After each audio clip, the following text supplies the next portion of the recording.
Jeudi 17 août 2023, Marcher selon la parole et revêtir l'esprit de vérité. nous vous accueillons de nouveau sur votre chaîne L'Aventure dans la Parole. C'est avec plaisir que nous nous retrouvons avec vous. Et vous êtes peut-être en voiture, Dans le train, à la campagne au bord de l'eau. ou encore chez vous. Nous souhaitons que Dieu nous accorde espérance, grâce et sagesse dans la révélation de Christ dans le livre aux Éphésiens en ce jour. Et si les contenus qui vous sont proposés vous font du bien, nous vous invitons à participer avec nous en cliquant sur le pouce pour marquer votre appréciation, en vous abonnant si ce n'est pas encore fait pour recevoir les notifications, en laissant des commentaires sur ce que vous avez compris et appris, et bien sûr, en partageant le lien avec vos connaissances. Le texte à mémoriser que nous vous invitons à dire avec nous se trouve dans Éphésiens chapitre 4, les versets 21 à 24. Vous avez été instruits à vous dépouiller, eu égard à votre vie passée, du vieil homme qui se corrompt par les convoitises trompeuses, à être renouvelé dans l'esprit de votre intelligence et à revêtir l'homme nouveau, créé selon Dieu dans une justice et une sainteté que produit la vérité. Nous vous invitons à le redire avec nous dans Éphésiens chapitre 4, les versets 21 à 24.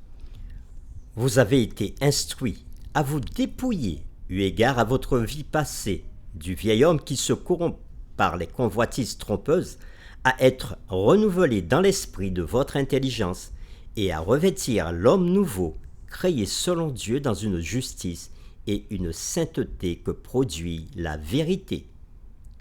Un changement est-il possible pour les humains? Dans quelle sphère de notre vie avons-nous besoin d'un changement?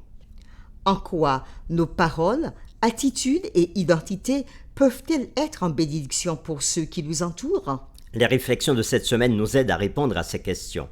Et aujourd'hui, nous le faisons avec la séquence La bonté et non l'amertume. en se référant au jour de la rédemption dans Éphésiens chapitre 4, le verset 30. Paul invite ses lecteurs à penser à la façon dont ils font usage de leurs paroles dans le contexte de la seconde venue de Christ.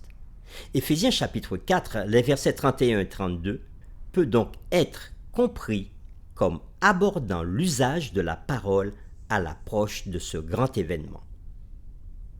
Lisons ensemble Éphésiens chapitre 4, les versets 31 et 32. Et, à la lumière du retour du Christ, répondons à cette question. Quelle attitude et quel comportement liés à la parole doivent être écartés? Quel mode de vie devrait-on adopter? Nous lisons Éphésiens chapitre 4, les versets 31 à 32. Que toute amertume, Toute animosité, toute colère, toute clameur toute calomnie, et toute espèce de méchanceté disparaissent du milieu de vous, soyez bons les uns envers les autres, compatissants, vous pardonnant réciproquement, comme Dieu vous a pardonné en Christ. en reprenant nos deux questions. Quelle attitude et quel comportement liés à la parole doivent être écartés? Et quel mode de vie devrait-on adopter en attendant le grand événement du retour de Jésus-Christ? Dans l'exhortation finale d'Éphésiens chapitre 4, les versets 17 à 32, Paul donne à nouveau un commandement de nature négative, celui-ci identifiant 6 vices qui devraient disparaître du milieu de vous, comme il le dit au verset 31. Un commandement de nature positive d'être bon, compatissant et indulgent dans Éphésiens chapitre 4, le verset 32, et une justification. C'est le même schéma que nous avons déjà vu précédemment. Les croyants doivent premièrement se pardonner les uns les autres, de même que Dieu nous a pardonnés en Christ, au verset 32. La liste de ces 6 vices commence et se termine par des termes généraux et englobants.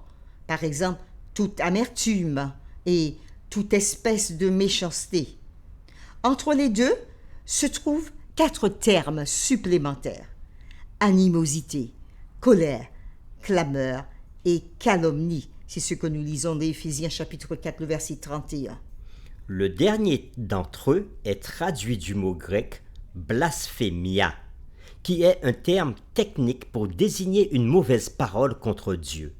Cependant, le terme grec identifie le discours qui diffame Dieu ou d'autres humains comme étant la calomnie ou les mauvaises paroles. Dans la liste, les attitudes telles que amertume, animosité, colère semblent se transformer en discours de colère, clameur, calomnie. En substance, Paul démilitarise le discours chrétien. Les attitudes qui poussent au mauvais discours et les stratégies rhétoriques qu'il emploie devraient être retirées de l'arsenal du chrétien. La communauté chrétienne s'épanouira et l'unité de l'Église ne sera entretenue que là où ces choses sont mises de côté, comme Paul nous le disait dans Éphésiens chapitre 4, les versets 1 à 16. Les mauvaises paroles devraient être abandonnées et remplacées par les bonnes paroles.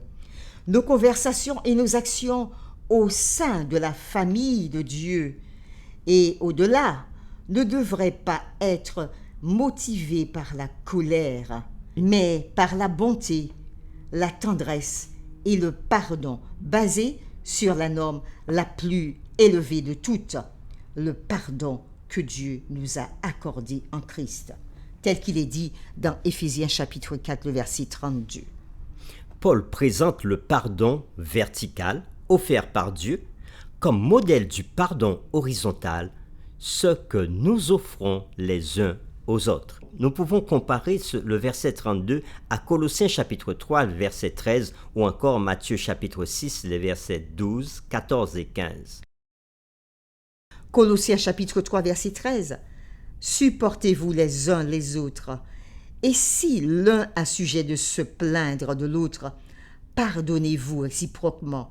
De même que Christ vous a pardonné, pardonnez-vous aussi.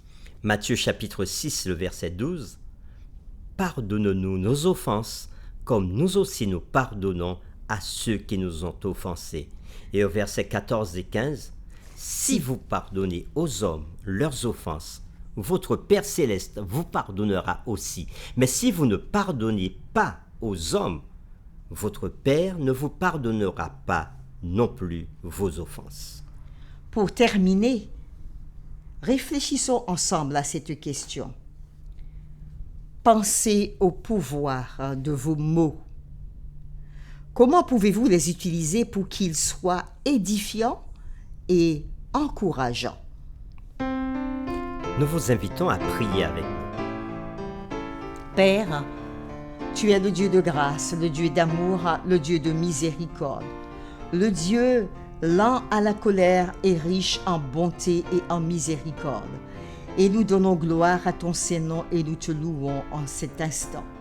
Merci pour cette séquence nouvelle que tu nous as donnée, que tu nous rappelles que l'amertume ne doit pas se coucher dans nos portes, mais plutôt garder la bonté. Et dans cette séquence, tu nous as révélé que ces choses sont importantes.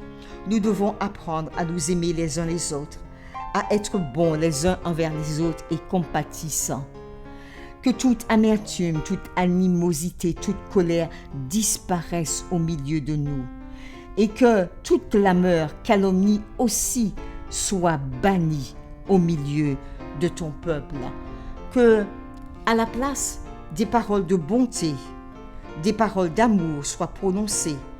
Que nous puissions les uns les autres nous pardonner. Et s'il y a sujet de dispute, s'il y a sujet de conflit, d'incompréhension, tu nous appelles à nous pardonner et à pardonner ceux qui sont autour de nous. Parce que toi, Père, dans ta relation avec nous, tu nous pardonnes.